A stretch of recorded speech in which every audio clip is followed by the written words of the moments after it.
Alright, welcome back. Hope you're having a good day. This is Alan with Tropical Bonsai. This is a Ficus Microcarpa cutting. This guy was actually, when it was about this size, I've only had it for like 2 years. Or I guess I had 3 now, coming up on 3 years actually. It was cutting about that size, and ordinarily I wouldn't have even had too much confidence that I could, get one like that to live. But this aerial root came with it, and it had a bunch of roots dangling from it. So I thought I could save it like that, and I was successful. I had it in a mesh pot for a while. It didn't seem to be working out all that well in there. I had it in pure nursery soil in there, just like potting mix. And it wasn't doing all that well in there. I should have let it get an escape route, but I stopped it several times. And it just wasn't looking all that great. So about a year ago, I potted it up in this pot here and some decent substrate. Today, I'm going to prune it. But the first thing we'll do here is take a little trip back through time. All right, and here we are, January 11th. Back in October, what I did, I had pruned the middle portion, kind of, I guess, if you will. I mean, it's kind of a small tree. It's not like there's a bunch of portions to it, but the middle portion had some longer branches and they were all sticking up. You can go back to the original video, which I'm sure I'll include in the description. But I kind of pruned them, wired them down, left the apex the way it was because I was hoping that it would kind of help heal this huge scar a little bit, which it has actually. I've actually had this happen a couple times where I try to redirect energy like that, and what winds up happening is the new portions wind up getting kind of a little yellowish and burnt looking a little bit, and I'm not really sure why, because it's been out in the full sun the entire time, and I don't really know why just the newer stuff was kind of getting that the burnt and the yellow look to it. But it's about time I take the wire off anyway, and I'm going to go ahead and prune everything except for this very bottom branch right here, just simply because the way I look at it is right now, I mean, you can see how thick this thing is. It's going to come up, and you don't really want the Coke can with a little straw sticking out of the top. So I definitely want this to start, creating a little taper there, if you will, or whatever. But I'd also like perhaps to let that just go for maybe a season or two, and hopefully if I let it get really big, it'll kind of draw that base out a little bit, help with the nabari, and also help just kind of make it a little bit thicker down there so that it's got some taper there too. I'm going to go ahead and defoliate the whole thing except for the that sacrifice branch I was just talking about. Probably take the wire off kind of as I go here. I thought if I just started up here, these branches, or these, that was, again, I left these and I didn't do any trimming on those. A couple of these branches up here may not be keepers, but I'm going to leave them on for now because I might get a little dieback in a couple of them and lose them. But if I could kind of thicken up, especially this portion here where it goes into the big scar, that would help a little too. Taper and healing the scar, so I'll leave all that. I'm really going back and watch that old video. I don't know if I purposely decided not to wire this one branch sticking off the side, or if it grew then during that amount of time. Seems as if it couldn't have grown that much that quickly, but you never know.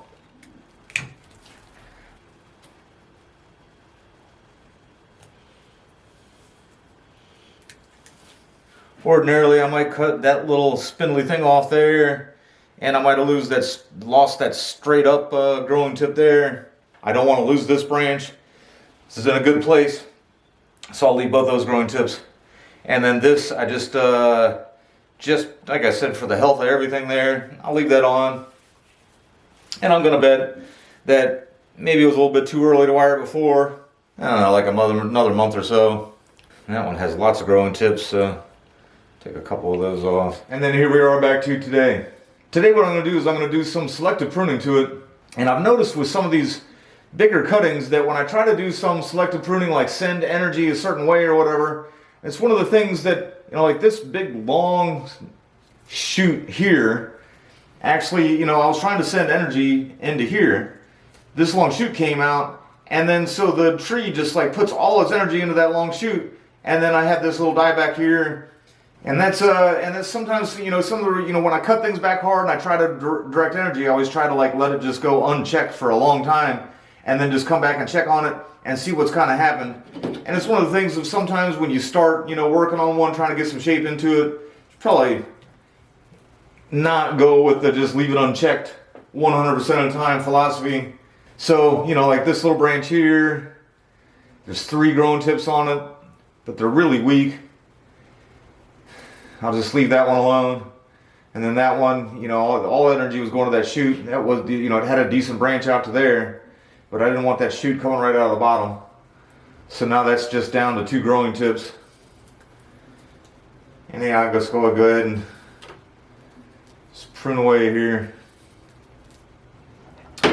This branch is probably one of the ones that has the best amount of energy going to it. Everything's kind of uniform.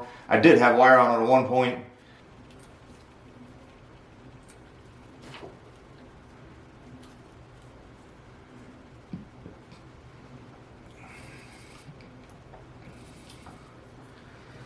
Here's this long branch here. It's a really weak branch coming out of the bottom. I usually wouldn't leave that coming out of the bottom, but it's died back all the way up to it. So I gotta save something in there. And again, because I was trying to push some energy down there, it did shoot that, but not in the best of spots. It's kind of growing right over into that other branch. This one's actually not in a bad spot, but too bad it didn't come out of the end of that branch.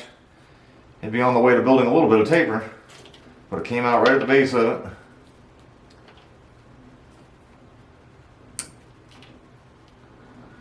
It's got a couple of little weak growing tips there. Since this one is strong, I may go ahead and just nip that off at the end and let the rest of that kind of catch up to it. This part here again with the dead tip. And a lot of energy coming out of the wrong place, but I'll leave that there. The growing tip there should push out. This one too.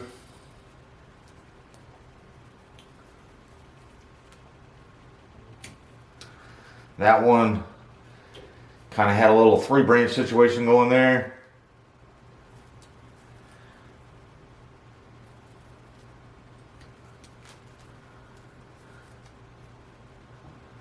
I think I will leave those growing tips there because that's not the strongest branch in the world, but right now just kind of in a good spot. I am going to leave this on for a little bit longer, probably at least this growing season.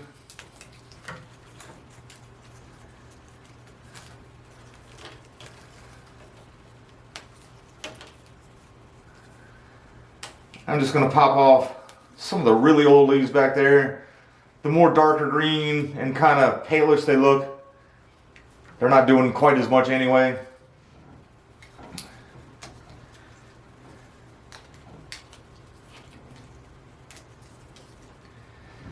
And that should also take a little bit of weight off there and maybe get it a little more going towards the sun just to get a little more energy to it. I've been noticing it's kind of dipping down and then the ants kind of crawl on it really easily and everything. As a matter of fact, I'm just going to take that one off since it was down there too. And I'll take a look at the apex. Still has a pretty wicked looking scar there before I put it back outside here. So even as it comes up and becomes the new leader, I'll leave that on to be kind of like a first branch once it changes from there to there. But there was a 3-branch situation there, so I'll take that off.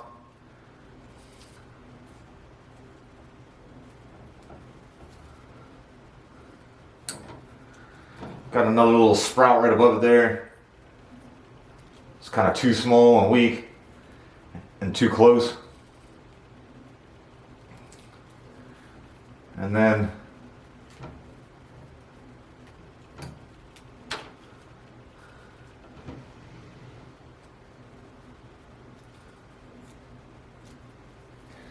actually what I'm going to do is just cut back to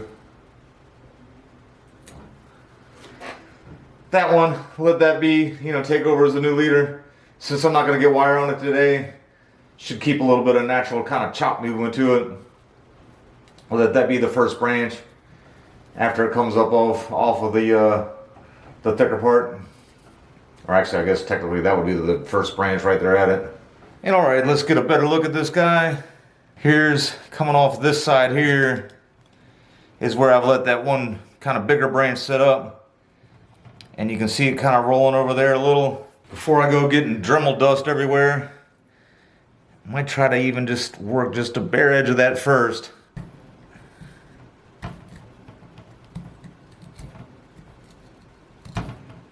So I did that before I hit it with the Dremel, simply because sometimes when I hit it with the Dremel first, it kind of gets dust everywhere, and then when I go to scrape it up, I had the urge to try to clean everything.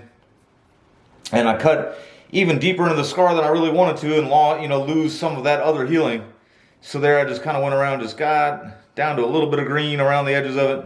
This new bit that I've discovered on the Dremel isn't great at digging out a lot, but that's just a really ugly old chop scar there. And the older that gets, the harder it gets to do anything with it, with like knob cutters or anything.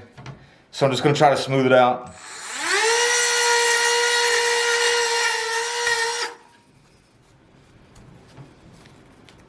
Alright, and with age, that should start to look better and better.